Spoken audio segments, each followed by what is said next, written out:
5 వచనాలు మనం ఈ ఆరాధన ధ్యానం కొరకు మనం చదివాం. ఈ ఆరాధన ధ్యానం కొరకు చదివాం. ఈ 3 వాక్యాలు కొద్ది నిమిషాలు జాగ్రత్తగా జ్ఞాపకం చేసుకుందాం. పరిశుద్ధాత్మ దేవుడు మనతో సంభాషించును గాక. ఆమేన్ చెప్పండి. ఆమేన్. మంచిదండి. ఇక్కడ చిన్న ప్రార్థన. మా తండ్రి 22వ కీర్తన 23, 24, 25 వచనాలు ధ్యానిస్తున్నాం. మీరు మాతో మాట్లాడడానికి ఇష్టపడుతున్నందుకు స్తోత్రం నాయన. మీ దీవెన మాకు ఇచ్చి మమ్మల్ని ఆదరించండి. యేసు ప్రభు ద్వారా వేడుచున్నాం తండ్రి. ఆమేన్ చెప్పండి. మంచిదండి. ఇక్కడ పిల్లరా, ఈ కీర్తన దావీదు గారు రాసినటువంటి కీర్తన. ఇందులో ఈ 3 వచనాలు చాలా ప్రాముఖ్యమైనటువంటి మాటలు మనకి ఇందులో కనపడుతున్నాయి. ఆ ప్రాముఖ్యమైన మాటలు ఏమిటంటే, 1 23వ వచనంలోనే 3 మంచి మాటలు ఉన్నాయి. మొదటి మాట, యెహోవా యందు భయభక్తులు గలవారలారా ఆయనను స్తుతించుడి. కదమ్మా, ఆయనను స్తుతించుడి అనే ఇక్కడ మాట మనం కనపడుతుంది. మన జీవన యాత్రలో దేవుని స్తుతించడం చాలా ప్రాధాన్యత. దేవుని స్తుతించడం చాలా ప్రాధాన్యత. దేవదేవుడు మనకు శరీరము, ప్రాణము, ఆత్మను ఇచ్చాడు. ఈ దేహాన్ని ఇచ్చిన దేవునికి మనం ఏం చేయాలంటే ఏమి ఇవ్వగలం చెప్పండి? ఏమి ఇచ్చి రుణం తీర్చుకోగలం? సర్వము ఆయనదే, సర్వ సృష్టి ఆయనదే. ఆయన సర్వాధికారి. మనను పుట్టించి పోషించి ఆదరిస్తున్నాడు. మన సమస్త అవసరతలు ఆయన తీరుస్తున్నాడు. మనం ఆరోగ్యంగా ఉన్నామంటే, తిని తృప్తిగా బ్రతుకుతున్నామంటే ఆయన కృప. కనుక దేవుడు మన పట్ల ఏం కోరుకుంటున్నాడంటే స్తుతి ఆరాధన. చెప్పండి, స్తుతి ఆరాధన. మన నుండి అసలు చెప్పాలంటే మన దేహమే ఒక ధూపవేదిక లాంటిది. ధూపవేదిక అంటే అర్థం ఏంటి? ధూపవేదిక మీద ఏం చేస్తారు? సాంబ్రాణి అలాంటిది వేసి ధూపం వేస్తారు. ఆ ధూపం దేవుని సన్నిధికి వెళ్తుంది. ఆ ధూపం దేవుడు ఆరగించి ఆశీర్వాదాలు ఇస్తాడు. కనుక 141వ కీర్తనలో ఏముందంటే, నా ప్రార్థన ధూపము వల్లను నేను చేతులెత్తుట సాయంకాల నైవేద్యము వల్లే నీ దృష్టికి అంగీకారములగుగాక. మన ఈ దేహం అనే ధూపవేదిక అర్థమైందండి. ధూపవేదిక ఎప్పుడైనా చూసారా? ధూపవేదిక అంటే ఊరికే మీకు అర్థం అవ్వడానికి చెబుతున్నాను. మనం తులసి కుండీ ఉంటుంది చూసారా? తులసి కుండీలాగా. ఆ తులసి కుండీలాగా ఉంటుంది. ఇది ప్రత్యక్ష గుడారములో కనపడుతుంది మనకి. దానిలో ఏం చేస్తారు? ధూపం వేస్తారు. ఆ ధూపం పైకి వెళ్తుంది అన్నమాట. ప్రత్యక్ష గుడారము అనేక వస్తువులు ఉన్నాయి. ధూపవేదిక, గంగాళము, బలిపీఠము, సముఖపు రొట్టెలు, బల్ల, ఇలాంటివన్నీ. ఇది పరిశుద్ధ స్థలములు ఉంటాయి. అతి పరిశుద్ధ స్థలములో ఏముంటాయంటే పిల్లరా, అతి పరిశుద్ధ స్థలం ఏంటమ్మా? ఏంటి దాని పేరు? మందసము ఇవన్నీ అతి పరిశుద్ధ స్థలంలో ఉంటాయి. సరే, పరిశుద్ధ స్థలంలో ఉండే ఒక వస్తువు ధూపవేదిక. ఆ దాని నుంచి ఎల్లప్పుడూ ఏం వెళ్ళాలంటే దేవునికి ధూపం వెళ్ళాలి. నిజమైన ధూపం ఏది అంటే ప్రార్థనే ధూపం. ఏదండి? పాత నిబంధన కాల పద్ధతి ప్రకారంగా ప్రత్యక్ష గుడారా నుండి ధూపవేదిక నుండి ధూపం పైకి వెళ్ళేది. కానీ ఇప్పుడు నిజమైన ధూపం ఏంటంటే ప్రార్థన, ప్రార్థన, ప్రార్థన. నీ దేహము నుండి ప్రార్థన అనే ధూపం వెళ్ళాలి దేవుడి దగ్గరికి. ఆ ధూపము దేవుడు ఆరగించి నీకు ఆశీర్వాదాలు ఇస్తాడు. మీరు బాగా అర్థం చేసుకోవాలి. ఎట్లాగంటే ఏ స్థలము నుండి ఆ ధూపం వెళుతుందో ఆ స్థలం మీదకి దేవుని ఆశీర్వాదాలు దిగి వస్తాయి. అర్థమైందండి? అంచేతను నీ దేహము నుండి దేవునికి ధూపం వెళ్ళాలి, నీ కుటుంబం నుంచి దేవునికి ధూపం వెళ్ళాలి, సంఘము నుండి దేవునికి ధూపం వెళ్ళాలి, మన ప్రాంతము నుండి దేవునికి ధూపం వెళ్ళాలి. దేవుని స్తోత్రం. అందుకే ఏ ప్రాంత ప్రజలు ప్రభువుని ఆరాధిస్తారో ఆ ప్రాంత ప్రజల మీదకి దేవుని ఆశీర్వాదాలు దిగి వస్తాయి. అక్కడ మంచి పంటలు దేవుడిస్తాడు, ఆరోగ్య భాగ్యాలు ఇస్తాడు, ఆ ప్రాంతమును దేవుడు ఆశీర్వదిస్తాడు. ఎందుకంటే వాక్యంలో చోటుంది, నిన్ను సేవింపనొల్లని జనమైనను రాజ్యమైనను నిలువనేరదు. ఏ ప్రాంత ప్రజలైతే, ఏ దేశ ప్రజలైతే దేవుని సేవించరు, సృష్టికర్తని దేవుని ఆరాధన చేయరు, ఆ ప్రాంతం మీదకి ఏమి రాదండి? ఆశీర్వాదాలు, దేవుని కృపలు, దైవ దీవెనలు రావు. ఏ ప్రాంత ప్రజలైతే దేవుని సేవిస్తారో ఆ ప్రాంత ప్రజలు క్షేమముగా ఉంటారు. ఉదాహరణగా చూస్తే సొదొమ గొమొర్రా పట్టణాలను దేవుడు ఎందుకు నాశనం చేశాడు? దైవ భయము లేదు. అక్కడ ఏం లేదండి? దైవ భయము లేదు, దైవమే లేని చోట ఆరాధన ఉంటుందా? ఉండదా? ఉండదు. దేవుని భయం లేనప్పుడు దేవుని ఆరాధన ఎట్లా చేస్తారని చేయరు. అందుకనే ఆ ప్రాంత ప్రజల మీదకి ఏమొచ్చిందండి? దేవుని తీర్పు, దేవుని ఉగ్రత దిగి వచ్చింది. కనుక దేవుడు ఏం చేశాడు? అగ్నిగంధకాలు కురిపించి ఆ పట్టణాలని నాశనం చేశాడు. ఇంకా చూస్తే జాగ్రత్తగానండి, నీనివే పట్టణం మీదకి కూడా దేవుని తీర్పు రావాలి. దేవుని తీర్పు రావాలి. ముందుగా దేవుడు ప్రకటన చేశాడు. యోనాను పంపించి ఈ పట్టణం మీదకి ఏమొస్తుంది అన్నాడండి?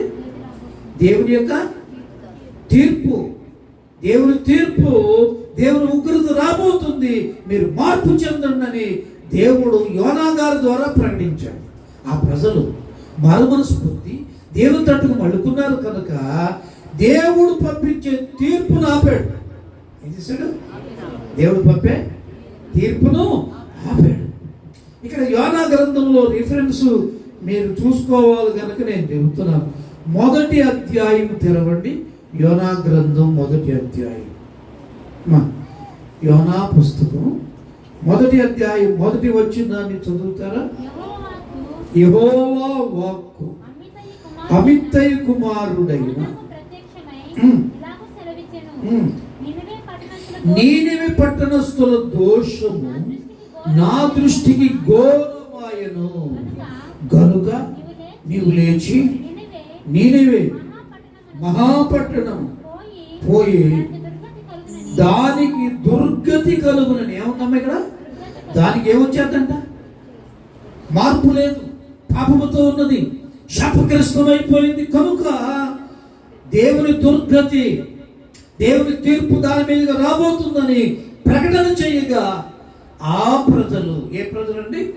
నీనివే వారు మారు మనసు పొందారు, పాపాలు విడిచిపెట్టారు. వీళ్ళరా ఇక్కడ చూసారా? 3వ అధ్యాయంలో మనకు అది బాగా కనిపిస్తుంది. ఈ నీనివే వారు అంటే 3:10లో ఉంది. ఈ నీనివే వారు తమ చెడు నడతలను మానుకొనగా, అంటే యోనా ప్రకటన విని నీనివే వారు మారు మనసు పొందారు, పాపాలు విడిచిపెట్టారు, ప్రభు తట్టుకు మళ్ళుకున్నారు. కనుక ఏమైందంటే దేవుడు పంపించే తీర్పు పంపించగా ఆ పట్టణాన్ని, ఆ పట్టణ ప్రజలను దేవుడు కాపాడాడు. ఆ పట్టణంలో ఎంతమంది ఉన్నారంట? మీరు చాలాసార్లు విన్నారు కదా, చెప్పండి. 1,20,000 మంది అండి. యోనా ప్రకటన విని వాళ్ళు మారు మనసు పొంది దేవునికి ప్రార్థన చేయడం ప్రారంభించారు. దేవుడు వారి అంటే ఆ ప్రార్థన ధూపాన్ని దేవుడు ఆరగించి ఏం చేశాడమ్మా? దాని మీదకి పంపే తీర్పు పంపించడం మానేసి దాన్ని కాపాడాడు దేవుడు. స్తోత్రం. అలాగే నీవు నేను ఈనాడు పిల్లరా దేవుని తట్టుకు మళ్ళుకుని మనం ప్రార్థన చేస్తే, లేక ప్రార్థన అనే ధూపం మన నుండి దేవునికి వెళితే నీ మీదికి, నీ కుటుంబం మీదకి, నీ ప్రాంతం మీదకి దేవుని కృప విడుదల అవుతుంది. దేవుని ఆశీర్వాదం విడుదల అవుతుంది. స్తోత్రం చెప్పండి. విడుదల అంటే ఏంటంటే ఆకాశమును తెరచి ఆ ప్రాంతం మీద దేవుడు ఏం పంపిస్తాడు? ఆశీర్వాద వర్షం కురిపిస్తాడు. దేవుడు ఆ మూసైతే ఆశీర్వాదాలు రావు. అంచేతను మన జాతి, మన ప్రాంతం నుండి, మన కుటుంబాల నుండి, మన నుండి ఏ వెళ్ళాలి దేవునికి? చెప్పండి. ప్రార్థన. అది అలాగే అర్థం అవ్వాలి. ప్రార్థనా ధూపం వెళ్ళాలి. ప్రార్థనా ధూపం ఎక్కడికి వెళ్తుందో ఆ ధూపమును ఆరగించి ఆయన కోపమును చల్లార్చుకుని ఆయన కృపా వర్షం కుమరిస్తాడు.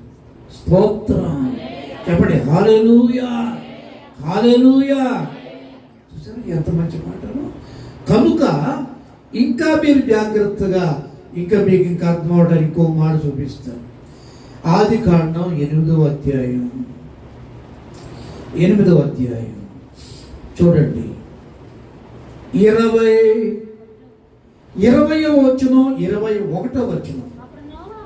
అప్పుడు నోవహు యెహోవాకు బలిపీఠము కట్టి. ఇక్కడ జాగ్రత్త, ఆగండి. ఏంటి? అప్పుడు నోవహు. ఎప్పుడు? మరి చూడాలి, వినాలి, మీకు అర్థం అవ్వాలి. అప్పుడు ఎప్పుడు అంటే పిల్లరా, జలప్రళయం వచ్చేసింది. జలప్రయాణానికి ముందు నోహు ఆయన కుటుంబం ఓడలో భద్రపరచబడ్డారు. ఆ ఓడ ఆ జలప్రళయ కాలంలో అరారవతు కొండ మీద ఆగిపోయిందండి. ఎక్కడ ఉండిపోయింది? నీరంతా తగ్గుతూ వస్తున్నప్పుడు అరారాతు కొండ మీద ఆ ఓడ ఆగిపోయింది. తర్వాత అంతకుముందే భూప్రజలు, సమస్త జీవరాశులు చనిపోయాయి. ఆగిపోయిన తర్వాత నీళ్ళంతా ఇంకిపోయాక నోహు గారు తలుపులు తెరుచుకుని క్రిందకి దిగి వచ్చి ఫస్ట్ చేసిన పని ఏంటంటే దేవునికి బలిపీఠం కట్టి బలులు అర్పించాడు. బలులు చదువుకుంటాడు. అప్పుడు నోవహు యెహోవాకు బలిపీఠము కట్టి పవిత్ర. చూసారు, దేవునికి అర్పించేటప్పుడు ఎలాంటి ఇవ్వాలంట? శ్రేష్టమైన, పవిత్రమైన. కుట్టియి, గుడ్డియి, గూనియి కాదండి. దేవునికి ఇచ్చేటప్పుడు ఏదైనా సరే శ్రేష్టమైనది, మేలైనది ఇవ్వడం నేర్చుకోవాలి. ఎలాంటి? మీరు దేవునికి ఇచ్చేటప్పుడు ఎలాంటి ఇస్తున్నావు ఒకసారి పరిశీలన చేసుకో. కనుక దేవునికి ఇచ్చేవి ఎలాంటి ఇవ్వడం అలవాటు చేసుకోవాలంటే పవిత్రమైనవి, శ్రేష్టమైనవి, యోగ్యమైనవి ఇవ్వడానికి ప్రయత్నం చేయాలి. కానుకలు వేసేటప్పుడు కూడా ఎలాంటి కానుకలు వేయాలి? కొంతమంది పనిగట్టుకుని ఏం చేస్తారంటే ఎక్కడ బయట పనికి రావండి, ఇక్కడ వేసేస్తారండి. అది కాదు మంచి పద్ధతి. నీవు ఎలాంటివి వేసినా ఇక్కడ చెలుబడైపోవచ్చేమో కానీ దేవుని దృష్టికి యోగ్యం కాదు. దేవుని దృష్టికి యోగ్యం కాదు. గట్టిగా స్తోత్రం చెప్పడం. ఇక్కడ నోహు గారు దేవునికి అర్పణ అర్పించేటప్పుడు, లేదా బలులు అర్పించేటప్పుడు ఎలాంటివి అర్పించాడట? పవిత్ర పక్షులలో, పవిత్ర జంతువులలో కొన్నిటిని తీసి ఆ బలిపీఠం మీద పెట్టి బలి అర్పించి దేవుని ఆరాధన చేశాడు.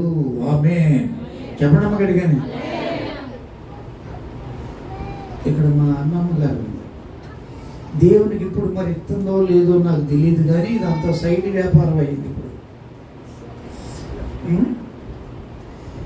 దేవునికి కాగితాలు ఎలాంటి ఇచ్చేయంటే, ఎలాంటి కాగితాలు ఇచ్చింది? కాగితాలు అంటే చిత్తు కాగితాలు కాదు.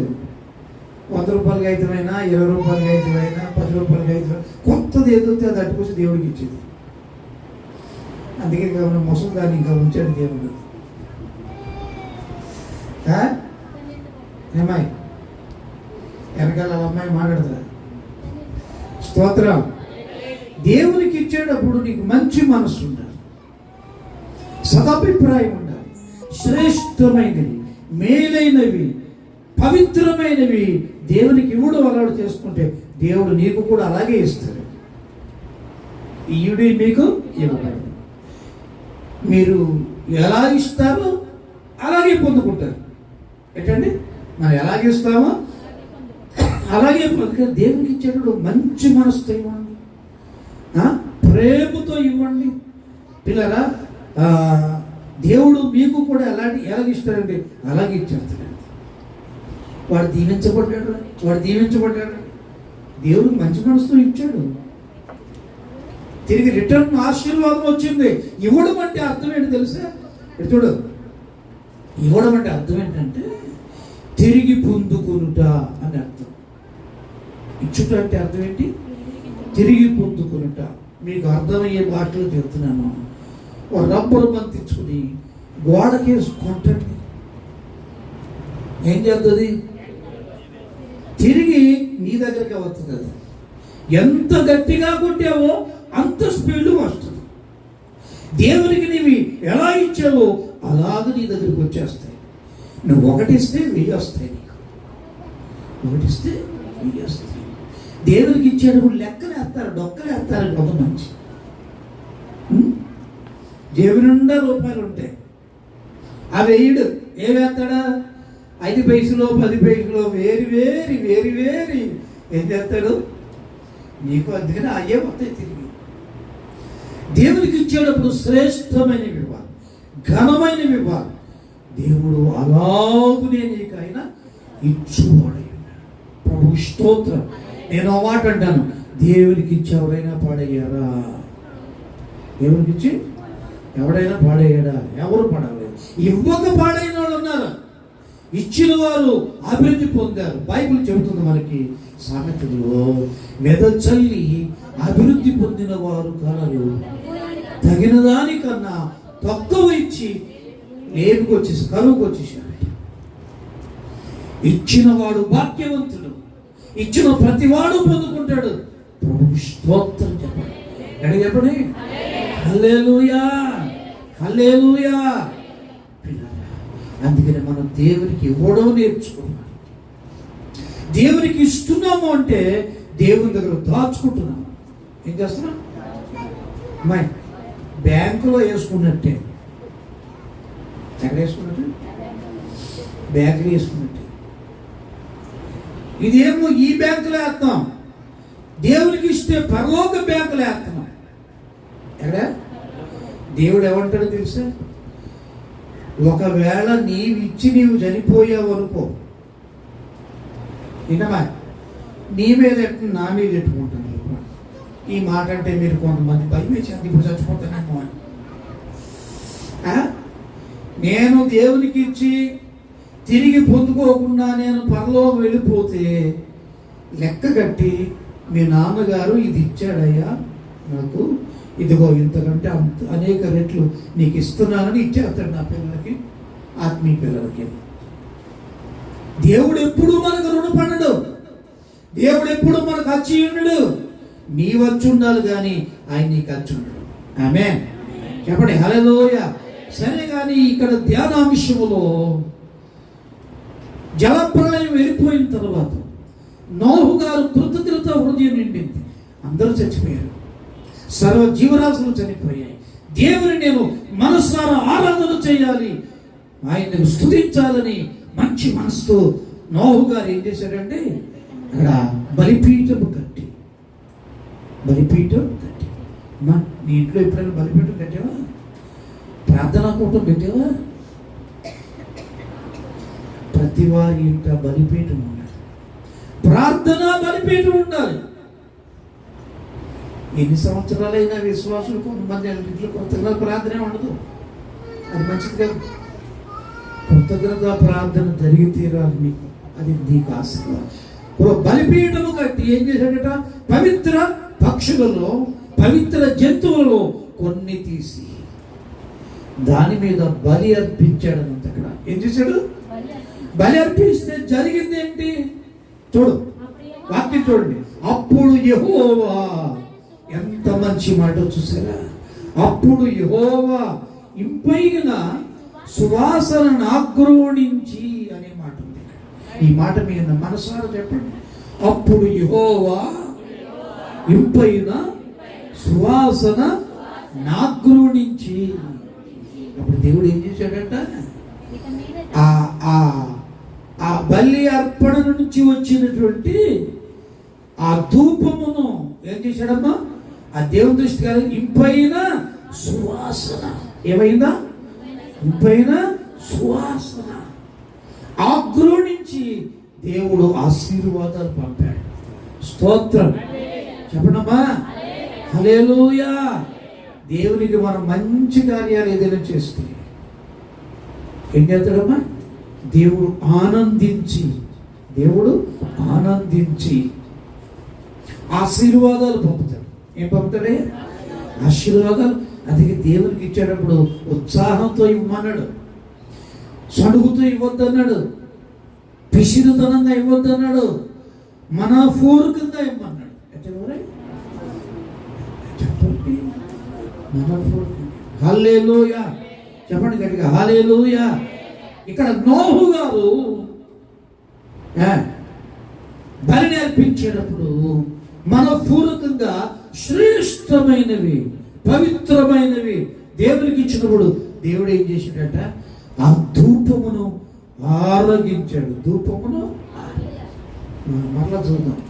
అప్పుడు యెహోవా ఇంపైన సువాసన నాగ్రోణించి అంటున్నాడు ఇక్కడ, ఇక మీదట నరులను బట్టి భూమిని నేను శపించను.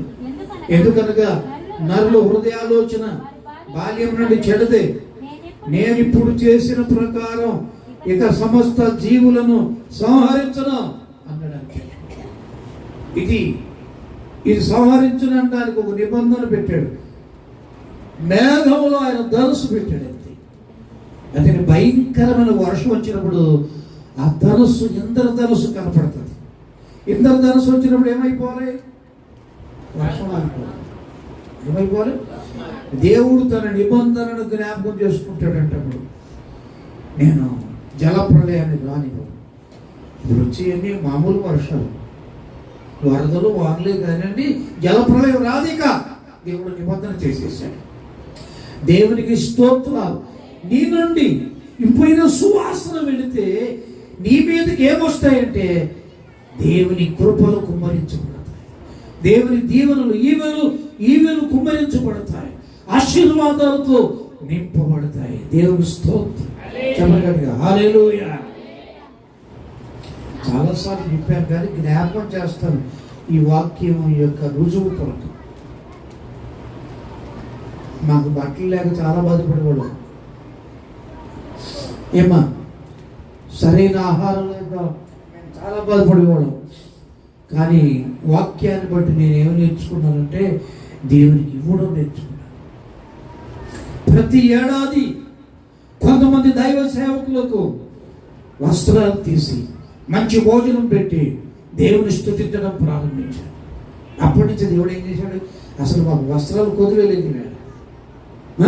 ఏం లేదు, మొన్న ఈ ప్రార్థనకి వెళ్తామని మొన్న కూడం పెట్టాను. ఈ రోజమ్మా లక్ష్మీవారం పెట్టాను, శుక్రవారం లక్ష్మీవారం పెట్టాను. లక్ష్మీవారం నైట్ పెట్టాను అనుకున్నాను. అమ్మగారు చికెన్ వద్దాం, ఈ అట్టుగా ఏం పెట్టావు, సాంబార్ పెట్టావు అని కొన్ని ఐటమ్స్ చెప్పారు. దేవుని సేవకు ఎలా పెట్టాలి, ఘనంగా పెట్టాలి. అది తినకపోయినా అంతే మనం పెట్టేది. ఏంటంటే కానుక కూడా ఇచ్చాం. చేసింది చెప్పుకోవడానికి కాదు, మనం చేస్తే అది ఇంపైన సువాసన ఆయన ఆకుల నుంచి మనకి ఏమి పంపిస్తాడు, ఆశీర్వాదం. ఏమిస్తాడన్నా, హల్లెలూయా చెప్పంటారా, హల్లెలూయా. వాక్యం ఉంది కదా. అప్పుడు యెహోవా ఇంపైన సువాసన ఆగ్రోణించి ఆశీర్వాదాలు చెప్పాడు. నోహును ఆయన కుటుంబాన్ని ఆశీర్వదించాడు. జలప్రళయం రానివ్వనని నిబంధన చేశాడు. మరి అమ్మా, నీవు అనబడే నీ నుండి దేవునికి ఏం వెళ్ళాలి ఇప్పుడు? ప్రార్థనా ధూపం వెళ్ళాలి. నీ కుటుంబాన్ని నుంచి ఏం వెళ్ళాలి? ప్రార్థనా ధూపం వెళ్ళాలి. సంఘాల నుంచి ఏం వెళ్ళాలి? ప్రార్థనా ధూపం వెళ్ళాలి. మన ప్రాంతం నుండి ఏం వెళ్ళాలి? ప్రార్థనా ధూపం వెళ్ళాలి. హల్లెలూయా. నీనివే పట్టణం నుండి ఏం వెళ్ళిందండి? ప్రార్థనా ధూపం వెళ్ళింది. కనుక దేవుని తీర్పు అక్కడ రాకుండా నిలిచిపోయింది. స్తోత్రం చెప్పండి. సొదొమ గొమొర్రా పట్టణస్థులకి కూడా ప్రకటించబడలేదా? వారు మాట వినలేదు, ప్రార్థనా ధూపం అక్కడి నుంచి వెళ్ళలేదు. కనుక అదేమైపోయిందండి? కాల్చబడిందంతే. ఆ ప్రదేశాలన్నీ ఇప్పటికీ బూడిదగానే ఉంటాయి. స్తోత్రం చెప్పండి. హల్లెలూయా. దేవుని బిడ్డలారా, అందుకని ఏ ప్రాంతంలో దైవారాధనలు ఉన్నాయో ఆ ప్రాంత ప్రజలు దీవించబడతా ఉంటారు. మనకు అందరికీ అర్థమవుతా, అందరూ విశ్వాసులు కనుక ఈ మాట మనం చెప్పుకోవాలి. ఎక్కడ విగ్రహారాధన పెరిగిందో అక్కడ ఆ ప్రాంతం మీద దేవుని కోపం వచ్చేది. అయ్యా, మన ప్రాంతంలో విగ్రహారాధన లేదండి అని నడుచున్నాయి. కానీ ప్రార్థించే భక్తులు ఉన్నారు ఇక్కడ.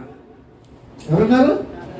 కొన్ని వేల ప్రజలు మన కుటుంబాల కొరకు, మన ప్రాంత ప్రజల కొరకు పిల్లరా ప్రార్థన చేస్తున్నాం. కనుక దేవుని కృపా వర్షం మన ప్రాంతం మీద కుమ్మరించబడి మన ప్రాంతం పచ్చగా ఉంటుంది, ఆనందంగా ఉంటున్నాం, ఆరోగ్యాలతో ఉంటున్నాం, సమృద్ధిగా తిని క్షేమముగా బ్రతుకుతున్నాం. స్తోత్రం చెప్పండి. నమ్మిన ఇంకోసారి స్తోత్రం. కొన్ని ప్రాంతాల్లో ఏం లేదండి, తిండి లేదు, చక్కటి వస్త్రాలు లేవు, ఆరోగ్యాలు లేవు. నేను ఎక్కడో మొన్న విన్నాను, ఇదివరకు చెప్పాను. వాళ్ళకి పంటలు లేకట ఈ నేల మంటిని అప్పడాలాగా ఇదంటే అట్టుల్లో చేసుకుని కాల్చుకు తినే ప్రాంతాలు కూడా ఉన్నాయి. అంటే ఎంత భయంకరమైన కరువు చూడండి అక్కడ. మనకు అలా గతుందా? దేవుడు మనల్ని అలా విడిచిపెట్టాడా? మన ఆహారం తొక్కు తింటున్నామండి, తినగా మిగిలిన తొక్కేతనం. అవునా? తినలేనంత ఇచ్చాడు ఇప్పుడు దేవుడు మనకి. అంటే మన ప్రాంతము కొరకు ప్రార్థించే భక్తులు ఉన్నారు. మన ప్రాంతాల నుంచి ఏం వెళ్తుందండి? ప్రార్థనా ధూపం వెళుతుంది. స్తోత్రం.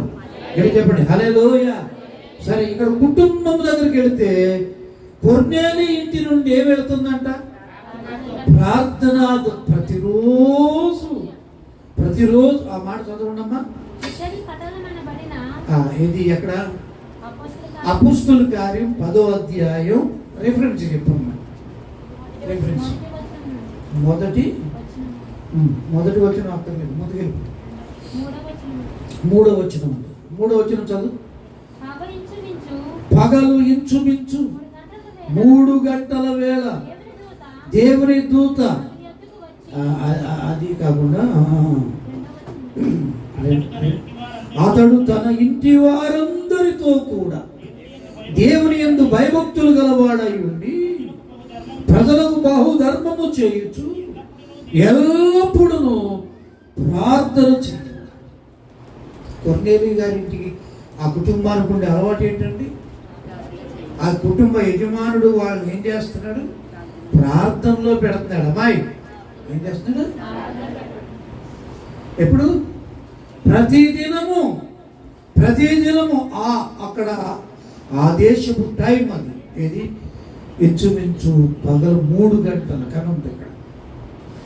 3 అంటే ఇక్కడ మన టైం ప్రకారంగా ఉదయము 9 గంటలు లెక్క వస్తుంది. ఉదయకాలమే తన కుటుంబాన్ని నుండి వెళుతుందంటే దేవునికి ప్రార్థనతో వెళుతుంది. కనుక కొర్నేలి కుటుంబం దీవించబడింది, రక్షింపబడింది, ఆశీర్వాదం మనకు వారసులయ్యారు. స్తోత్రం. హల్లెలూయా. దేవుని బిడ్డ, నీ కుటుంబాన్ని నుండి ప్రార్థనా ధూపం వెళుతుందమ్మా. ఎన్ని కుటుంబాల నుంచి ప్రార్థనా ధూపం వెళుతుందండి? కొంతమందికి ఆదివారం గుడికి వచ్చినప్పుడే ప్రార్థన, మధ్యలో ఇంకేముండదు. అది మంచిది కాదు. నీ కుటుంబాన్ని ఏమనాలి? నీ కుటుంబమే ఒక ధూపవేదిక అయి ఉండాలి. నీవే ఒక ధూపవేదిక అయి ఉండాలి. మన ప్రాంతము ఒక ధూపవేదిక అయి ఉండాలి. దేవుని స్తోత్రం. కొన్నిసార్లు మనం సామూహిక ప్రార్థన చేస్తాం సంఘం. ఈ సామూహిక ప్రార్థన వల్ల ఈ సంఘము నుండి లేక ఈ ధూపవేదిక నుండి దేవుని మహిమపరచడానికి ఏం వెళుతుందమ్మా? ప్రార్థన ధూపం వెళుతుంది దేవుని దగ్గరికి. అందుకని ఆ సంఘం, ఆ పిల్లలు ఏమవుతారు? ఆశీర్వదించబడతారు. ఆమె చెప్పండి గట్టిగా ఆమె స్తోత్రం చెప్పండి. నేను ఒక మంచి సందేశం విన్నాను. వాస్తవం జరిగింది. ఒక అబ్బాయి కంటండి భయంకర రోగం. ఆ రోగాన్ని బాగు చేసి డాక్టర్ ఒక్కడే ఉన్నాడంట. అతని తల్లి ప్రార్థనా పరురాలు. ఎవరమ్మా? ప్రార్థనా పరురాలు. నిజం చెప్పాలంటే ఆ డాక్టర్ దగ్గరికి తీసుకెళ్ళి ఆమె వైద్యం చేయించడానికి ఆమె శక్తి చాలదు అసలు. ఆయన ఎక్కడో విదేశాల్లో ఉంటాడు. ఆమె శక్తి చాలదు, చేయలేదు తన పరిస్థితిని బట్టి. కానీ నమ్మకం ఉంచి, నాయనా ఆ డాక్టర్ దగ్గరికి మేము వెళ్ళాం, నా కుమారుడికి వైద్యం జరగాలని ఆ తల్లి ప్రతి దినము ప్రార్థన చేస్తుందట. ఆ కుమారుని బాగు చేసి డాక్టర్ ఒక్కడే. ఒకరోజు ఆ డాక్టర్ అంటండి, అమ్మాయి ప్రభుత్వం వారు ఏంటంటే బహుమతులు ఇవ్వాలని ఒక పెద్ద మీటింగ్ ఏర్పాటు చేసి ఆ డాక్టర్ గారిని ఆహ్వానించారు. ఆహ్వానిస్తే ముందు ఫ్లైట్కి ప్రయాణం చేశాడు అయ్యగారు. ఫ్లైట్ ఎక్కేసరికి ఫ్లైట్ ఏమైందంటే కొంత దూరం వెళ్ళిన తర్వాత అది వాతావరణం చెడిపోయి ఆ ఫ్లైట్ ప్రయాణం మధ్యలో ఆగిపోయింది. ఇదేంటి ఇలాగైందని ఏం చేయండి, అక్కడి నుంచి ఒక కారు కట్టించుకున్నారని. మరికొంత దూరం వెళ్ళిన తర్వాత వాతావరణం క్లియర్ లేక ఒక రాత్రికి రాత్రి ప్రయాణం ఆగిపోయింది. ఒక అడవులో ఆగిపోయారు. ఒక చిన్న గుడిసుంటే ఈ రాత్రి ఇక్కడ తలదాల్చుకుని వెళ్దాం, చలికాసుకు వెళ్దాం అని ఆ డాక్టర్ అతని కొంతమంది ఉన్నటువంటి పరివారం ఆ గుడిసెలోకి వెళ్ళి, అమ్మ ఈ రాత్రి ఇక్కడ ఉండి వెళ్ళొచ్చా అని అడిగారట. ఉండి వెళ్ళొచ్చా? సరే వచ్చారు కదా అతిథులు, చల్లో ఉన్నారు, బట్టలు కూడా దడుచుకొని మంటేసి వాళ్ళకి చలి మంటించి ఏం చేసిందంటే, మీ కొరకు నేను ఆహారం సిద్ధపాటు చేస్తాను, చలి కాసుకోండి అని. పిల్లరా, ఈమె ఒక గదిలోకి వెళ్ళి ప్రార్థన చేస్తుంది. ఏమని? నాయనా పలానా దేశంలో డాక్టర్ గారు ఉన్నారట, ఆయన పంపించండి, నా కుమారుడు బాగు చేయండి అని ప్రార్థన మొదలెట్టింది. ఒక 2 గంటల సేపు ప్రార్థన చేసింది. వీళ్ళు చలి కాసుకున్న తర్వాత అసలు ఈమె ఇక్కడ ఉన్నమంది, నేను మీకు ఆహారం సిద్ధపరుస్తానంది, అది ఏం చేస్తుందా, ఇంత టైం ఉందని చెప్పేసి వీళ్ళు చూడడానికి వెళ్ళారండి. ఏం చేస్తుంది ఈమె? పలానా డాక్టర్ గారు ఉన్నారండి, ఆయన పంపించండి ఆయన ఈ ప్రార్థన చేస్తున్నా. ప్రార్థన చేస్తుంటే వీళ్ళు విన్నారు, చూశారు. సరే ప్రార్థన ముగించుకొచ్చాక, అమ్మ ఏంటమ్మా నువ్వు ప్రార్థన చేస్తున్నావు అన్నదండి. నాయన పలానా దేశంలో డాక్టర్ గారు ఉన్నారంటే, నా కొడుకు ఇలా రోగం, ఇడుగో. మేము ఆయన దగ్గరికి వెళ్తాం, మాకు శక్తి సమర్థం లేవు, కానీ నా దేవునికి నమ్మి ప్రార్థన చేస్తున్నాను అని ఆమె సమాధానం చెప్పింది. అక్కడ డాక్టర్ అన్నాడంట, అమ్మా ఆ డాక్టర్ ఎవడో కాదమ్మా, నేనేనమ్మా. ఆ డాక్టర్ ఎవడో కదా. సరే అంటే ప్రార్థన చేసే ఆమె దగ్గరికి ఆ డాక్టర్ని తీసుకొచ్చి పెట్టాడు. చెప్పకూడరా? అర్థమైంది అసలు. ఈమె అక్కడికి వెళ్ళాలి, కొడుకు తీసుకుని బ్రతిమలాడాలి. కానీ ప్రార్థనా పరురాలైనటువంటి ఆమె దగ్గరికి దేవుడు ఏం చేశాడు? ఆ డాక్టర్ని తీసుకొచ్చి పెట్టాడు. ఈమెకి ఏం ఖర్చు లేకుండా ఏమన్నాడు తెలిసి, అమ్మా నేను వెళ్తున్నాను, సన్మానం చేస్తారు నాకు, నీవేం అక్కర్లే, నేను మనుషులు పంపిస్తాను, కారు పంపిస్తాను, కొడుకు తీసుకురా, ఉచితంగా వైద్యం చేసేస్తాడు అంతే. స్తోత్రం చెప్పండి. ఎంత అద్భుతం! ప్రార్థన చేసే వారి దగ్గరికే దేవుడు పంపించేస్తాడంతే. ఏలియా గారి దగ్గరికి కాకుల ద్వారా ఆహారం పంపినట్టు. ఏలియా గారు వెళ్ళి తడుకోవాలి కదా, రొట్లు ఆహారం తడుకోవాలి కదా. కానీ ఏలియా ప్రార్థనా పరుడు కనుక ఏలియా దగ్గరికే ఆహారం పంపబడింది. ఎందుకు? నువ్వు ప్రార్థనా పరుడు అయితే నీ ప్రార్థనా ధూపం ఆయన స్వీకరించి లేదా ఆక్రోణించి నీ అవసరతలు తీరుస్తున్నాయి. ఏం చేస్తాడు? మాట్లాడలేటమ్మా, నీ అవసరతలు తీరుస్తాడు. మరి ప్రార్థన ఎంత విలువైందో తెలుసు. ప్రార్థన మన మధ్య ఎవరు పని చేస్తారు, సంవత్సరం బట్టి ఏపుకు తిన్నారు, కరెంటు తీగలు తీయ్యా తీయ్యా తీయ్యా తీయట్లేదు. ఇక చేసే పని లేదు, ఒకటే పని, నాయన తీగలు నువ్వే తీయించు అన్నది. ఓ రోజులు వచ్చి అన్నారంటే వాళ్ళు, ఈయన అక్కడ కూడా లేడు, రోజు ఆ ఇంటి దగ్గర ఉండేవాడు, ఇప్పుడు అక్కడ లేడు. నీ కరెంటు తీగలు తీసేస్తున్నావు రావయ్యా అన్నారంట. నాకు రట కాళ్ళు తీసేయమన్నాడు. తీసేసారు, ఇల్లు కట్టేసాడు. స్తోత్రం చెప్పండి. ప్రార్థన అద్భుతాలు చేస్తాను. నీ ఇంటి నుండి ప్రార్థనా ధూపం వెళ్ళాలి. ఏం వెళ్ళాలమ్మా చెప్పండిరా. నీ పిల్లలకు నేర్పిస్తున్నా. ఇక్కడ కొర్నేలి తన కుటుంబానికి నేర్పిస్తున్నాడు ప్రార్థనా విషయం. తన కుటుంబాన్ని నుంచి ఏం వెళుతుందంటే ప్రతిరోజును ప్రార్థనా ధూపం వెళ్తుంది. హల్లెలూయా చెప్పండి. హల్లెలూయా. బలహీనత ఉందనుకోండి, ప్రార్థన ధూపం వేయండి, సెటరేట్ అయిపోతుంది. చాలాసార్లు మాట చెప్పానండి, ఎక్కడో ఫోన్ చేసి వచ్చాను, రాత్రి పడుకోవాలి, పడుకుంటానికి వెళ్ళేసరికి అండి గ్యాస్ పెయిన్ వస్తుంది. నాకు అర్థమైపోయింది. నేను అందరికీ బాగు చేశాను. అమ్మగారు నిద్రపోయింది, అమ్మగారితో చెప్తే నిద్ర మానేస్తుంది. ఆవిడ పడుకొని వచ్చి ఇటాడు తిరుగుతూ ఏం చేశాను, యేసు రక్తం చెప్పడం స్టార్ట్ చేశాను. ఒక అరగంట సేపు యేసు రక్తం చెప్పాను. ఎక్కడికక్కడ సర్దుకుపోయిందంతే. ఏమైపోయింది? నీ బలహీనతలు సర్దుకోవా? నీ నుండి ఏం వెళ్ళాలి దేవునికి? ప్రార్థనకు సాధ్యం కాని ఏమైనా ఉందా? సరే, ఇక్కడ యెహోవాను మన మూలవాక్యం ఏంటమ్మా?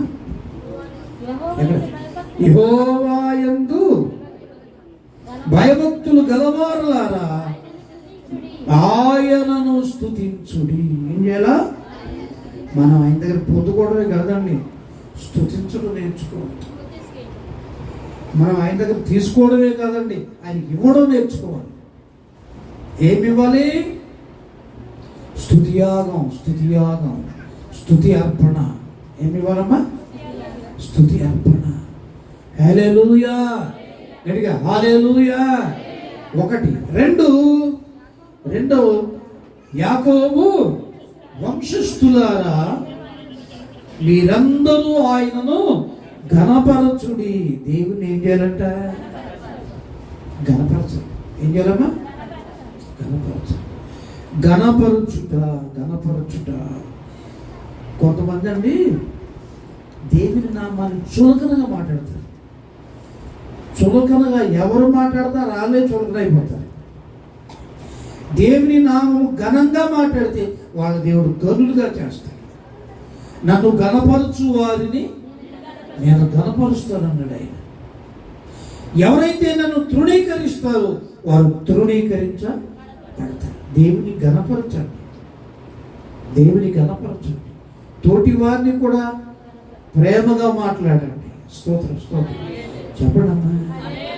హల్లెలూయా. దేవుని నామమును హెచ్చించాలి.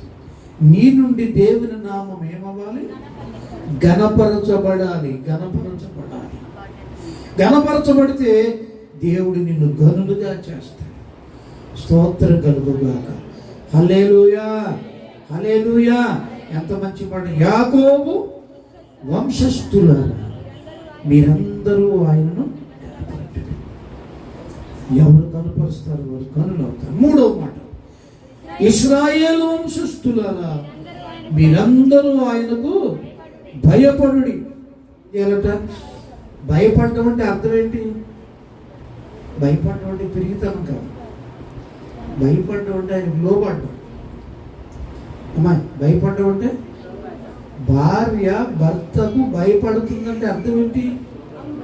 పెరిగితనమా? ఆడ మనిషి తిరగబడితే మగోడు కొట్టేద్దు.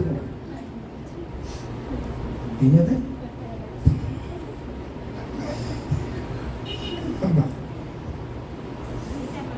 ఎప్పుడైనా పని చేశారు చేయకుండామా? అది మీకు ఆ రూల్ లేదు. ఆ రూల్ లేదు కనుక ఎవరు అడుగుతారు? ఎవరన్నా మమ్మల్ని కొట్టమనే రూల్ ఉందండి? వాళ్ళు కొట్టమని నేను చెప్పట్లేదు. చెప్పాను ఎప్పుడైనా? చెప్పలేదు. ఒకరినొకరు ప్రేమగా చూసుకోండి, ఒకరినొకరు ఘనపరుచుకోండి, ఒకరినొకరు ఘనపరుచుకోండి. ఇక్కడ మన మాట ఏంటి? భయపడుట. బైబిల్లోనే మనకు చెప్పబడిన బైబిల్ భాష ఏంటంటే, స్త్రీలారా ప్రభువునకు వలె మీ స్వపురుషులకు లోబడి ఉండు అన్నాడు. ఏమన్నాడు? భార్య అంట భర్తకు భయపడాలంట. ఎక్కడ ఎబిసిలు రాసిన పత్రికలో చదువమ్మా. ఆ మాట రిఫరెన్స్ ఇచ్చి చదువు. 5:22 ఉంటుంది. చూడు, స్త్రీల 5:22 ఎపిసి పుస్తకం. స్త్రీలారా ప్రభువునకు వలె మీ స్వపురుషులకు లోబడి ఉండి.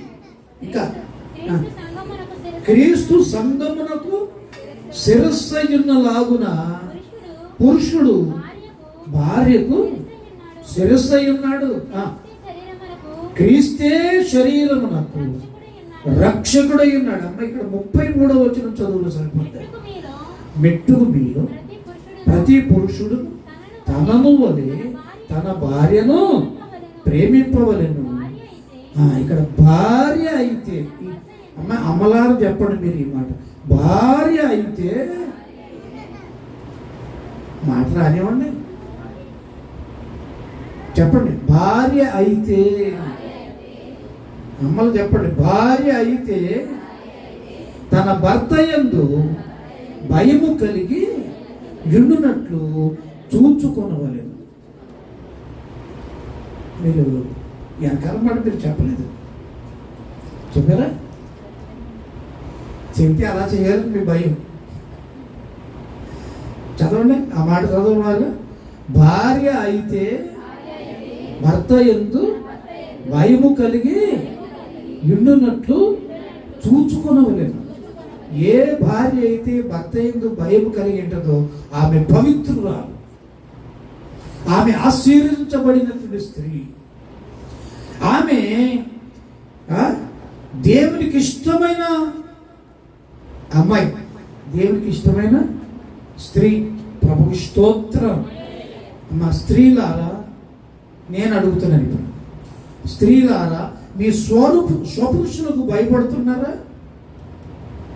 నేను చెప్పడం కాదు, బైబిల్లో ఉన్న మాట ఇది. ఎవరు చెప్పారండి? బైబిల్ మనకు చెప్తుందా లేదా? కారణం ఏంటి? ఎందుకు భయపడాలి? నీకు శిరస్సు ఎవరు అనుకుంటున్నావు? నీ భర్తే. ఎవరమ్మా?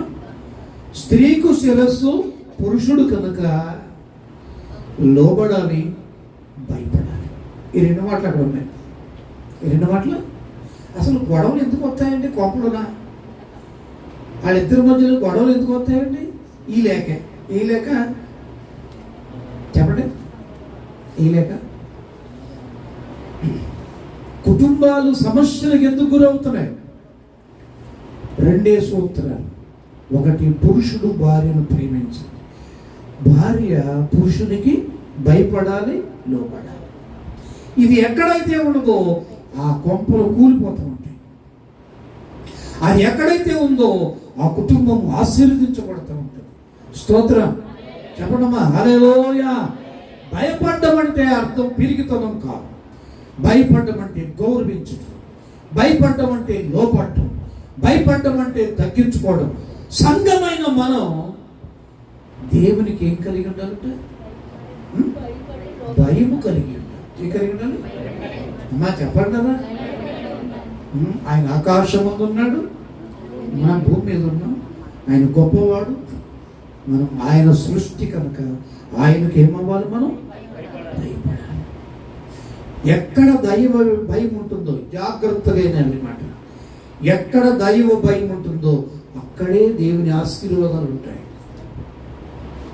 నీవు దేవునికి భయపడవాడు అయితే నీవు తప్పకుండా ఆశీర్వదించబడతావు. నీ కుటుంబం దేవునికి భయపడేదైతే ఆ కుటుంబం తప్పకుండా వర్ధిల్లుతుంది. ఏ ప్రాంతం అయితే దేవునికి భయపడుతుందో ఆ ప్రాంతం ఆశీర్వాదకరంగా ఉంటుంది. హల్లెలూయా. కొన్ని ప్రాంతాలు చూడండి, దైవ భయం ఉండదు, అంతా చెప్తే నీచమైన కార్యాలు. అందుకని ఆ ప్రాంతం మీద దేవుని శాపం దిగి వస్తుంది. కొన్ని ప్రాంతాలు వెళ్తే మన ప్రాంతాల్లో ఉండవండి, అక్రమాలు. కంటితో చూస్తే కాలు పట్టుకుపోతారు. ఒంటరిగా స్త్రీని కనబడితే అది ఇష్టానుసారంగా పాడు తినేస్తారు. అన్ని ప్రాంతాలలో ఉండవు. అది ఇక్కడ అంటాడు దేవునికి భయపడాలి. ఎవరికమ్మా? ఎలాగే దేవునికి భయపడాలి. హల్లెలూయా. దీన్ని ఎక్కువగా నేను మాట్లాడు 3 మాటలు. 1 దేవుని స్తుతించాలి, 2 ఆయన ఘనపరచాలి, 3 దేవునికి భయపడాలి, 4 ఇక్కడ చూడండి, ఆయన బాధపడువాని బాధను తృణీకరింపడంట. ఏం చేయడా? నువ్వు బాధలో ఉన్నావా, వ్యాధిలో ఉన్నావా, కష్టంలో ఉన్నావా, దేవుడు ఏం చేస్తున్నాడు? తృణీకరించువాడు కాడు. కొంతమంది అండి చాలా జాగ్రత్త చూడాలి.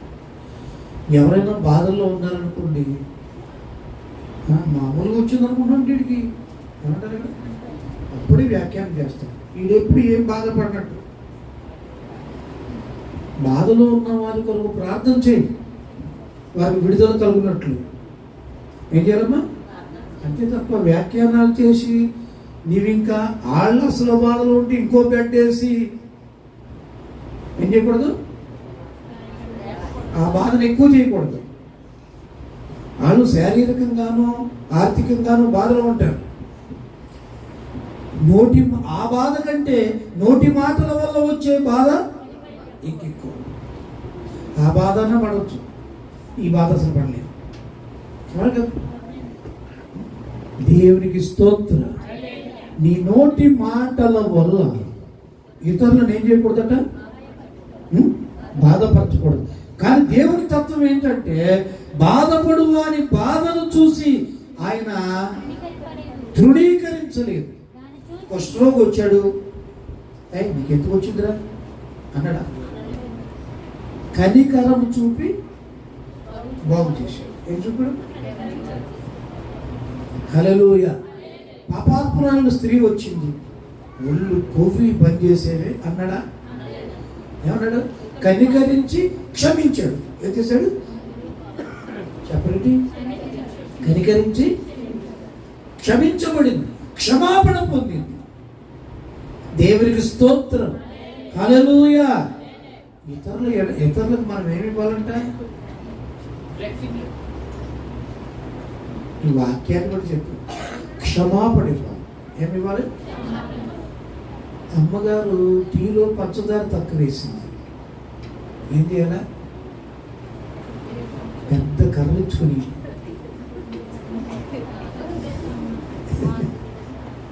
ఏం చేయాలి?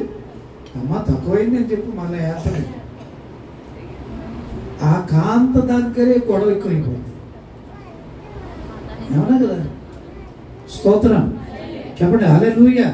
యేసయ్య ఏం దేవుడట? బాధపడు వారి బాధను ఆయన తృణీకరించలేదు.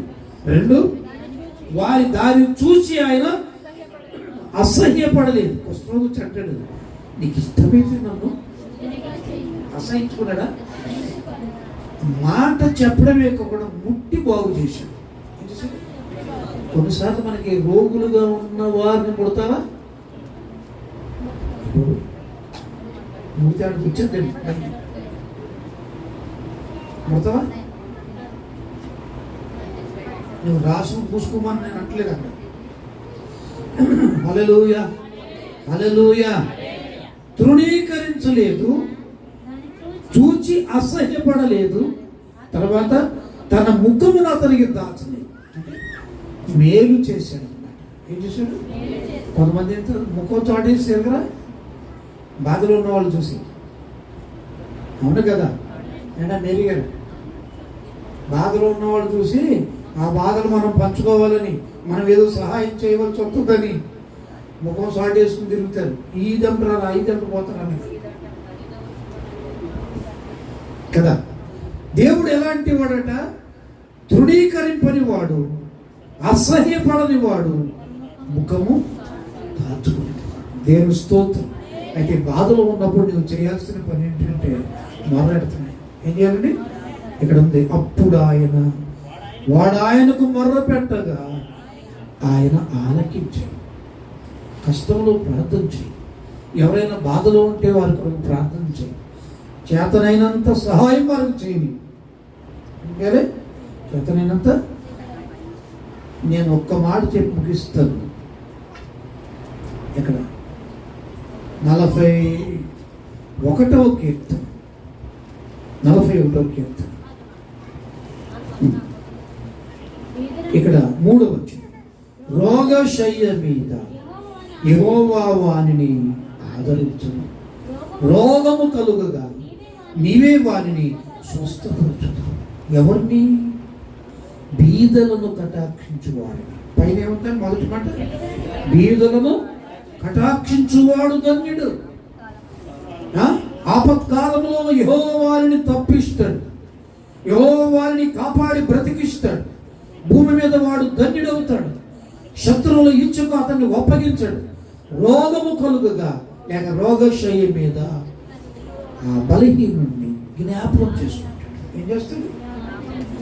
ఈ మాట కొద్దిగా నాకు వివరించి నేను ముగించేస్తాను. మన మధ్య గౌతమ్ రెడ్డి అయినా చనిపోయాడు. వాళ్ళకి వైద్యం కొరత అండి, డబ్బు ఏమైనా కొరత అండి, వైద్యులు ఏమన్నా కొరత. ఇలా నోటి మాట చెబితే డాక్టర్లు కుప్పతిప్పులుగా ఇంటికాడ పడతారు. కోట్ల రూపాయలు వచ్చి పడతాయి. ఆస్తులు ఉన్నాయి. కానీ నేను అక్కడ విన్నది, వార్తల్లో ఉన్న విన్నది ఏంటంటే గుండెపోటు వస్తే హైదరాబాద్లో హాస్పిటల్కి వెళుతుంటే మధ్యలో చచ్చిపోయాడు. అతనేదో చెడ్డోడని నేను అనట్లేదు. వాళ్ళకి ఏం కొరతుందండి? వైద్యం కొరతుందా? డాక్టర్లు కొరతున్నారు? డబ్బులు కొరతుందా? పనివారు కొరతున్నారు? లేదు. నీకు ఎన్నిసార్లు అలా అవ్వలేదు? ఎన్ని నొప్పులు నీకు రాలేదు? నేను దేవుడు విడిచిపెట్టాడా? నన్ను దేవుడు విడిచిపెట్టాడా? విడిచిపెడితే ఎప్పుడు ఆరిపోదు. మనం దేవుడు కనికరించాడు. ఏం చేశాడు? దేవుడు కనికరించాడు. కనుక క్షేమంగా ఉన్నా, సజీవంగా ఉన్నా. అందుకే నేను చోటు జాగ్రత్తగా. కొంతమంది, చాలా మందిని చూశాను, విన్నాను. క్రైస్తవ సంస్థలు, యేసు ప్రభు బిడ్డలు చాలా మంది ఈనాడు ఎక్కడ హాస్పిటల్స్కి వెళ్ళండి, రోగులకు పళ్ళు పంచిపెట్టి వస్తారు.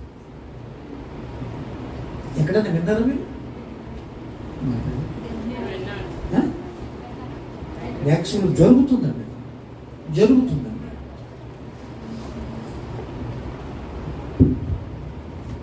3 సంవత్సరాలు అనుకుంటాను.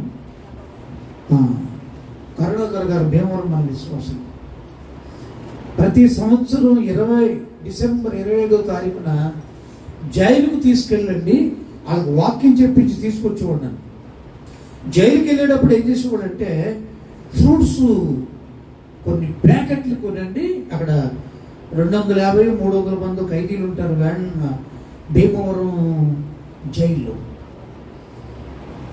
డిసెంబర్ 25వ తారీఖున కొన్ని సంవత్సరాలు వెళ్ళాను నేను.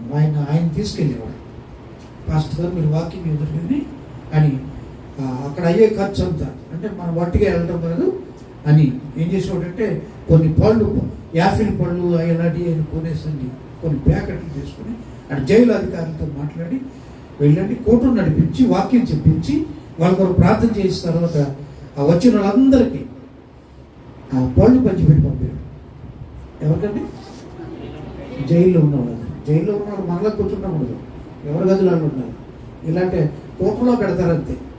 ఒక పెద్ద హాల్ ఉంటుంది, హాల్లోకి అందరికి తీసుకొని పెడతారు.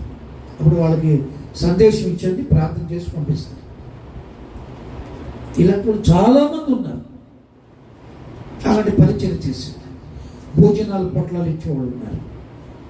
రోగులకు ఆయా మందులు ఇచ్చేవాళ్ళు ఉన్నారు. ఉచిత వైద్యం అంటారు కదా, ఆ డబ్బులు చెల్లక కాదండి, డబ్బులు చెల్లక వాళ్ళు రోగులను ఏం చేశారు? ప్రేమించారు. మన రాజశేఖర రెడ్డి గారు కూడా ఏం చేశారు? ఆరోగ్యశ్రీ అంటే ఏంటంటే ఉచిత వైద్యం. ఇప్పుడు నేను చేయించుకునే ఆపరేషన్ ఎంత తెలుసు? ₹1,00,000 అవుతుంది. అదేంటంటే నేను రూపాయి కట్టగల్లా కూడా ఆపరేషన్ చేస్తాను. స్తోత్రం చెప్పా.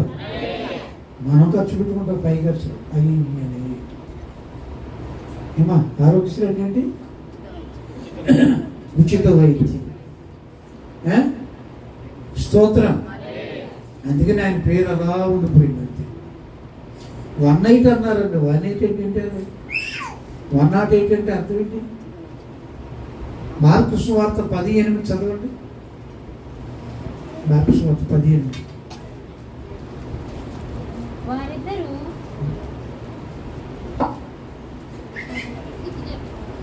మత్తయి 17. 108 అంట. బైబిల్ బట్టి పెట్టాడంట ఆయన ఆ పేరు. రోగులను స్వస్థం. ఇది ఈ 108 ఎందుకు పెట్టాడు తెలుసా? బైబిల్ వాక్యానుసారంగా ఇచ్చాడండి. ఇక్కడ ఎంత ఉంది? 10వ అధ్యాయం 8వ వచనం. రోగులను స్వస్థపరచుడి, చనిపోయిన వారిని లేపుడి, కుష్ఠరోగులను శుద్ధులుగా చేయుడి, దయ్యములను వెళ్ళగొట్టి ఉచితముగా పొందుతిరి, ఉచితముగా అయ్యుడి. 108 అంటే అర్థం ఏంటంటే మత్తయి సువార్త 10:8. 108 అంటే ఈ రిఫరెన్స్ బట్టి ఆ కారణం సిద్ధపరిచాడు. ఎవరు అంటే రోగులను ప్రేమించాడు. ఎవరిని? రోగులను ప్రేమించిన వారిని దేవుడు ఏం చేస్తాడంట? రోగశయం మీద ఉంటే దేవుడు లేపుతాడు. ఏం చేస్తాడు? నువ్వు రోగులను ప్రేమించు, నీకే ఆశీర్వాదం. హల్లెలూయా. గడి చెప్పండి, హల్లెలూయా. బాధల్లో ఉన్న వారిని చూసి అసహ్యపడకు, తృణీకరించుకో, ముఖం చాటు చేసుకో, నీకు తోచినంత సహాయం చెయ్యి. నేను ఆజ్ఞాపించట్లేదు, బైబిల్ మాట చెబుతున్నాను. ₹100 చేయకపోతే రూపాయి కూడా సహాయం చేయి. అర్థమైందండి?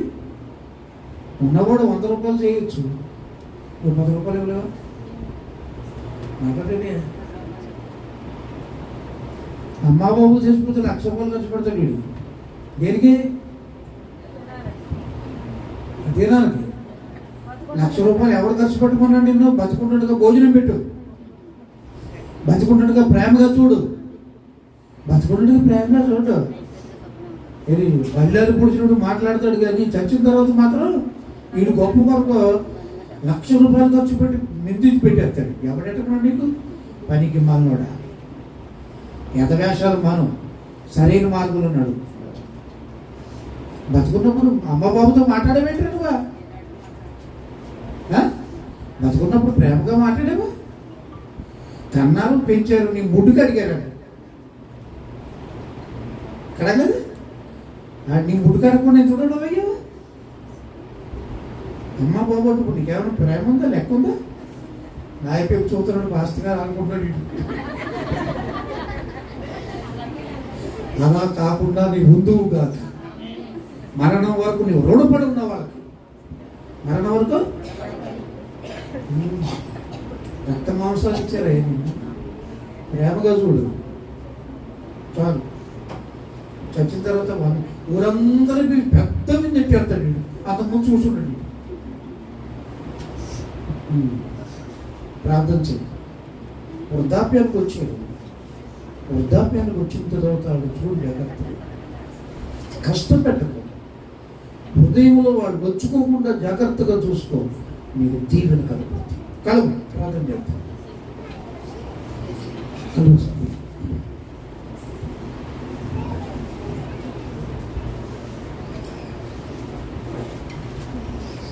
ప్రార్థన చేసుకుందాం.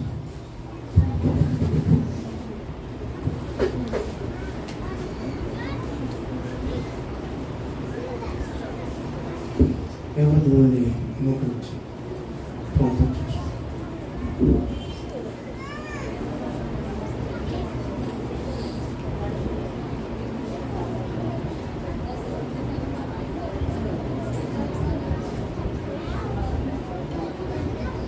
Hallelujah, hallelujah, hallelujah, hallelujah, hallelujah, హల్లెలూయా.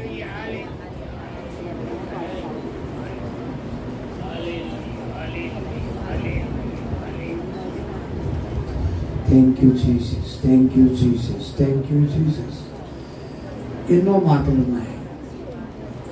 దేవుని ఎడల కృతజ్ఞత కలిగి, దేవునికి నమ్మకంగా ఉంది, దేవునికి భయపడదాం, ఆయనను స్తుతిందాం, ఆయన మార్గంలో నడుపుతాం.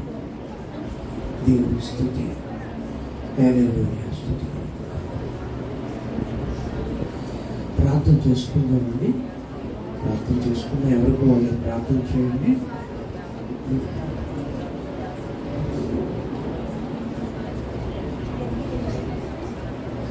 Thank you Jesus, thank you Jesus. ఈ వాక్యం ఆశీర్వాదం కొరకు ప్రార్థన చేసుకుందాం. ఎవరైనా దేవుని పిల్లలు విజయబాబు వచ్చి ప్రార్థన చేస్తారు.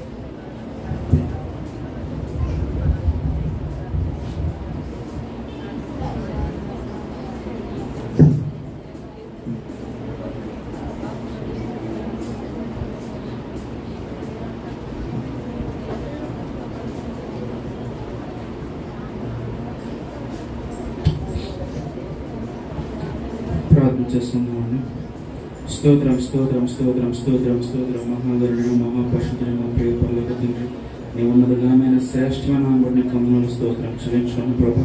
నీ ఉచిత మహాకృపను బట్టి తండ్రి ప్రభు, గడిచిన కాలం అంతే తండ్రి ప్రభు నీకే స్తోత్రం ప్రభు. నీ దాసులను కుటుంబాన్ని తండ్రి, దాసులు తండ్రి ప్రభు, మమ్మల్ని సంఘాన్ని తండ్రి ప్రభు, మా కుటుంబాలన్నీ ప్రభు నీ రెక్క నీళ్ళను భద్రపరిచి తండ్రి ప్రభు మీకు ఇస్తుంది. మాకు చక్కటి అవకాశాన్ని తండ్రి ప్రభు, వారికి ఆదివారం దినాన్ని తండ్రి ప్రభు మీకు ఇస్తుంది. నీ సన్నిధిలో గడిపే కృపను ధన్యతను ప్రభు, శ్రేష్టమైన భాగ్యాన్ని దీవెన నాకు ఇచ్చిన దాన్ని బట్టి నీకు వందనాలు, మీకు స్తోత్రం చెల్లించుకున్నాం ప్రభు. నీ మహాకృపను బట్టి నీ సన్నిధిలో తండ్రి ప్రభు, కొంత సమయం పాటల ద్వారా తండ్రి ప్రభు, కొంత సమయం ఆరాధన ద్వారా తండ్రి ప్రభు మీకు స్తోత్రం ప్రభు. అదే రీతిగా తండ్రి ప్రభు స్తోత్రం, స్తోత్రం సాక్షులతో న్యాయపరిచిన దాన్ని బట్టి మీకు వందనాలు, స్తోత్రం చెల్లించుకున్నాం. మరి ముఖ్యంగా తండ్రి ప్రభు మీకు స్తోత్రం ప్రభు. నీ దాసులు నిలబెట్టుకుని తండ్రి ప్రభు, నేను గోడమైన సంగతులు తండ్రి ప్రభు మీకు స్తోత్రం ప్రభు. నాతో మాట్లాడిన దాన్ని బట్టి మీకు వందనాలు, స్తోత్రం చెల్లించుకున్నాం ప్రభు.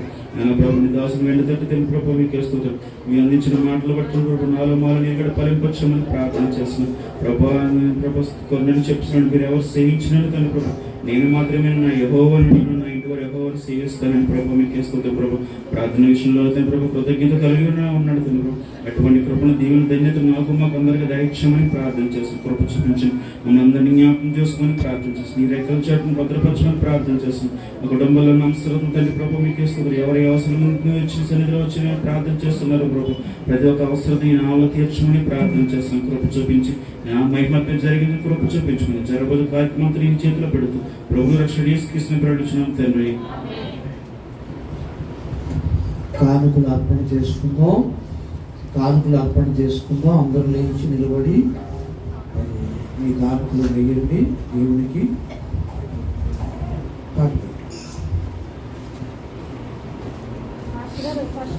వచ్చేది, ఫస్ట్ పురుషులు వచ్చేది, ఫస్ట్ మగవాళ్ళు వచ్చేది.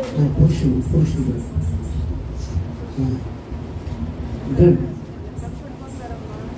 వచ్చే ఆదివారం సంస్కారపు ఆరాధన ఉంటుంది. అందరూ పెద్దలకడే వచ్చి సిద్ధపడాలని మనం చేస్తున్నాం వచ్చే ఆదివారం. అలాగే మరి రేపు 1వ తారీఖు ఆగస్టు నెల, 15వ తారీఖు ఆగస్టు 15వ తారీఖు విమోచన పండుగ మనందరికీ తెలుసు. దాని కొరకు ఇప్పటి నుంచి అనేకులు చెప్పండి, సిద్ధపడండి. స్తుతి పాడుటకే బ్రతికించిన జీవనదాతవు నీవేనయ్యా. ఇన్నాళ్ళుగా నన్ను పోషించిన తల్లి వలె నన్ను ఓదార్చిన నీ ప్రేమ నాపై ఎన్నడూ మారదు యేసయ్యా. నీ ప్రేమ నాపై ఎన్నడూ మారదు యేసయ్యా. జీవితకాలమంతా ఆధారం నీవేనయ్యా. జీవితకాలమంతా ఆధారం నీవేనయ్యా. స్తుతి పాడుటకే బ్రతికించిన జీవనదాతవు నీవేనయ్యా. ఇన్నాళ్ళుగా నన్ను పోషించిన తల్లి వలె నన్ను ఓదార్చిన నీ ప్రేమ నాపై ఎన్నడూ మారదు యేసయ్యా. నీ ప్రేమ నాపై యేసయ్యా. జీవితకాలమంతా ఆధారం నీవేనయ్యా. నా జీవితకాలమంతా ఆరాధించి గణపతులు. ప్రాణభయమును తొలగించినావు, ప్రాకారములను స్థాపించినావు. సర్వజనులలో నీ మహిమ వివరింప దీర్ఘాయువుతో నన్ను నింపినావు. ప్రాణభయమును తొలగించినావు, ప్రాకారములను స్థాపించినావు. సర్వజనులలో నీ మహిమ వివరింప దీర్ఘాయువుతో నన్ను నింపినావు. నీ కృపా బాహుళ్యమే వీడని అనుబంధమై తలచిన ప్రతి క్షణమునా నూతన బలమిచ్చెను. స్తుతి పాడుటకే బ్రతికించిన జీవనదాతవు నీవేనయ్యా. ఇన్నాళ్ళుగా నన్ను పోషించిన తల్లి వలె ఓదార్చిన నీ ప్రేమ నాపై ఎన్నడూ మారదు యేసయ్యా. నీ ప్రేమ నాపై ఎన్నడూ మారదు యేసయ్యా. జీవితకాలమంతా ఆధారం నీవేనయ్యా. నా జీవితకాలమంతా ఆరాధించి గణపతులు. హల్లెలూయా.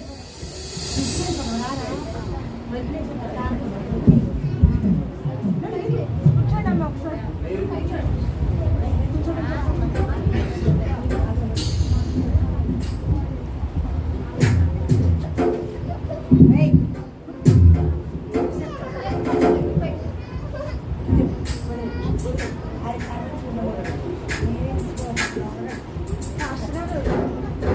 రేపు ఆగస్టు 15 చెప్పమాలండి. ఒకసారి కూర్చోండి అందరూ, దయచేసి అందరూ ఒకసారి.